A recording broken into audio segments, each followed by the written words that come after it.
So I was recently at a real estate investment meeting north of Detroit, and I was talking to this guy. He's kind of a big time investor, just buying houses, and he was using his self-directed IRA. He was kind of getting pissed talking to me, and he was saying that his self-directed IRA company was scrutinizing his investment choices. So in other words, whenever he would find a good deal, he would have to take it to his self-directed IRA custodian, his company, and they would require comps and ask him a lot of questions whether that was a good investment. And if you've been doing this for a while, that's kind of a slap in the face. It is a reason to get pissed because whose money is it anyway? So I told him, dude, you need to check out the solo 401k. You will have true checkbook control, not this fake stuff where somebody's looking over your shoulder questioning what you're doing. Okay, so you don't have to wait 2 or 3 or 5 days for their approvals, and there's really no hassles with it. You have control over your money, and you can pull the trigger anytime.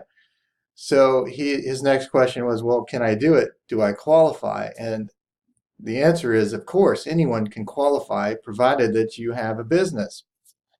And so that's not that difficult. So even if you don't have an LLC or an S Corp already, or even a sole prop, just create one, right? The only thing that you need to do is prove that you have a business. And the way to prove that you have a business is to file a tax return for that business in the year that you set it up. So for example, it's 2019 right now, right? So if you next year file your tax return and file a Schedule C, saying that you're selling stuff online or whatever that might be, and you have a few expenses and you have a sole prop name, file a Schedule C with your 1040, that qualifies you to open a 401k this year.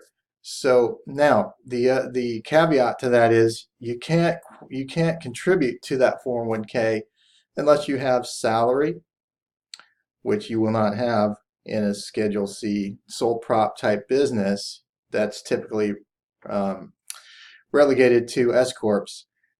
So you're going to be constrained to what you can contribute according to your net income in the venture. And if you don't have net income, then what that will only allow you to do is roll over your existing IRAs and 401ks into your solo 401k.